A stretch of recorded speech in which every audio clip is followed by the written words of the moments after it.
ऐसी मिस्ट्री जो सुलझ नहीं सकती थी, एक ऐसी मिस्ट्री जिसकी परतें खोलना मुश्किल था, लेकिन मेघालय और मध्य प्रदेश की पुलिस ने वाकई बेहतर काम किया है।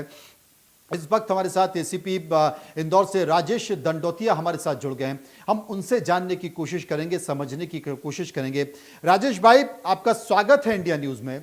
एक ऐसी मिस्ट्री जिसे इतनी आसानी से सुलझाया नहीं जा सकता, लेकिन करीब करीब सुलझा लिया गया है।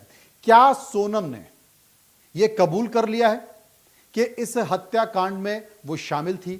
क्या राज और बाकी के अधिकारियों ने भी यह कबूल कर लिया है कि इस हत्याकांड में उन्हीं का हाथ है? देखिए, इन्वेस्टिगेशन लगातार लगातार चल रहा है। जैसा कि आपने पूरी स्टोरी बताई है, 20 को ये लोग हनीमून पे गए, 23 को कम्युनिकेशन ब्रेक हुआ, उसके बाद 2 जून को डेड बॉडी मिली, उसके बाद 8 तारीख की रात्रि में सोनम का नंदगंज जो थाना है वहां से रिकवरी हुई, और उसके बाद फिर लगातार एक ज्वाइंट ऑपरेशन चलाया जाकर चारों आरोपी जो थे, राज कुशवाहा और आनंद और इसके अलावा आकाश राजपूत और विशाल चौहान, इन 3 को कल गिरफ्तार किया जाकर उनकी 7 दिन की ट्रांजिट रिमांड मिली, और आज एक आरोपी को जो आनंद को बीना से गिरफ्तार किया जाकर उसकी भी आज 7 दिन की ट्रांजिट रिमांड मिली। तो कुल मिलाकर 4 आरोपियों की 7 दिन की ट्रांजिट रिमांड मिली है। शिमला पुलिस अभी भी यहाँ है, जिनके 2 डीएसपी रैंक के ऑफिसर और 10 उनके साथ अन्य हैं। तो कुल मिलाकर 3 टीमें यहाँ पर लगातार काम कर रही है, जिसमें इंदौर की क्राइम ब्रांच लगातार उनके कोऑर्डिनेशन में सर्च ऑपरेशन चला रही थी। आज भी इनका जो पेश किया जाता था कोर्ट में, ट्रांजिट रिमांड लिया गया था। इसके अलावा घर की भी सर्चिंग की गई थी, जहां पर इन्वेस्टिगेशन में जो भी जब्ती की जानी थी तो शिलोंग पुलिस के द्वारा की गई थी। इसके अलावा विक्टिम से भी मिले थे शिलोंग के स्टेटमेंट वगैरह, इन्वेस्टिगेशन में जो फॉर्मल इन्वेस्टिगेशन में जो प्रोसीजर होता है उसको फॉलो कर रहे थे, और कहीं ना कहीं स्ट्रॉन्ग एविडेंस मिले हैं और कहीं ना कहीं एक्सेप्टेंस आया है चारों आरोपियों का, इस वजह से उनकी गिरफ्तारी हुई है। राजेश जी, एक बात मुझे बताइए कि जो इलेक्ट्रॉनिक एविडेंस है, क्योंकि ये जो तीनों आरोपी हैं जो बताया जा रहा है कि इस हत्याकांड में शामिल हैं, क्या इलेक्ट्रॉनिक एविडेंस या फिजिकली ये मेघालय में मौजूद थे, शिलोंग में मौजूद थे? इस तरह की जानकारी की पुष्टि हो चुकी है? इलेक्ट्रो टेक्निकल एविडेंस पर काफी पुख्ता इन पर एविडेंस है और उन्होंने लगभग इसको एस्टेब्लिश कर लिया है।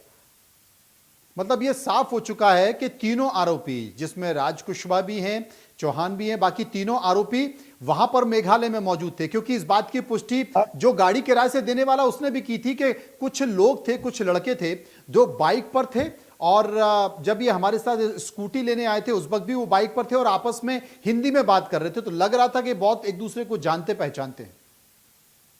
ये देखिए, बिल्कुल ठीक बात कर रहे हैं आप, क्योंकि जो टेक्निकल एविडेंस जिनको मिले हैं उनसे, और ग्राउंड इंटेलिजेंस और ह्यूमन एविडेंस मिले हैं, उन सब के आधार पर पुख्ता होने के बाद या इंश्योर होने के बाद ही इनके द्वारा इन चारों आरोपियों की गिरफ्तारी की गई है शिलोंग पुलिस के द्वारा। तो डेफिनेटली ये सारे एविडेंस के आधार पर ये गिरफ्तारी हुई है।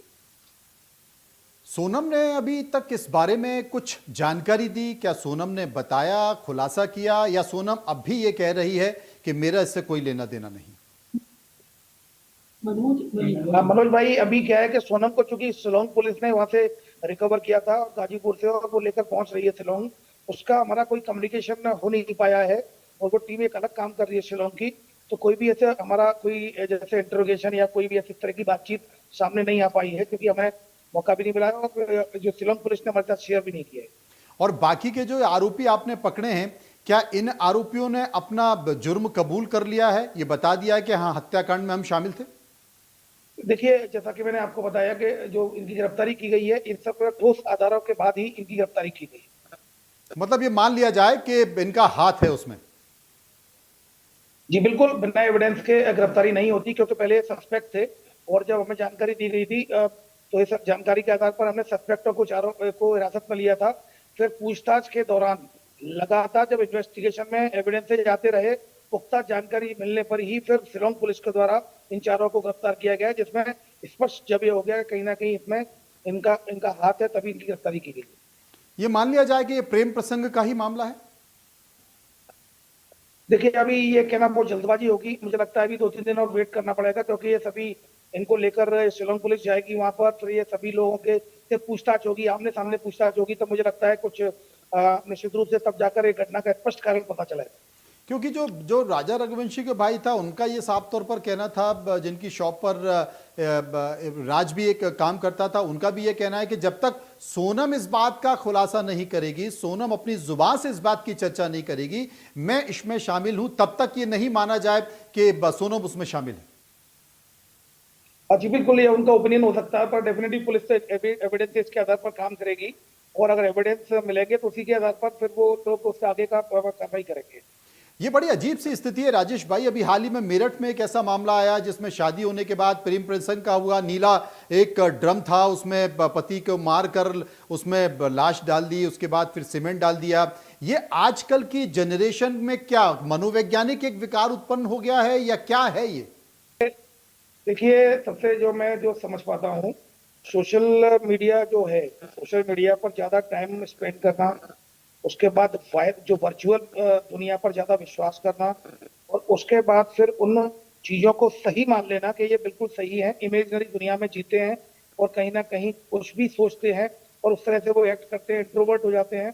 मुझे लगता है सोशल मीडिया का इस पर बड़ा इम्पैक्ट है, क्योंकि इमेजिनरी वर्ल्ड में रह रहे हैं और कहीं ना कहीं वास्तविक दुनिया में ऐसे इनका थोड़ी से डिफरेंस क्रिएट होते जा रहे हैं, दूर होते जा रहे हैं। बहुत बहुत शुक्रिया करेंगे राजेश दंडोतिया का, और हम मध्य प्रदेश की पुलिस को बधाई भी देंगे, इंदौर पुलिस को बधाई देंगे, स्पेशली इंदौर क्राइम ब्रांच को बधाई देंगे। राजेश भाई, आपको बधाई भी कि आपने बहुत बेहतरीन के साथ इस मामले को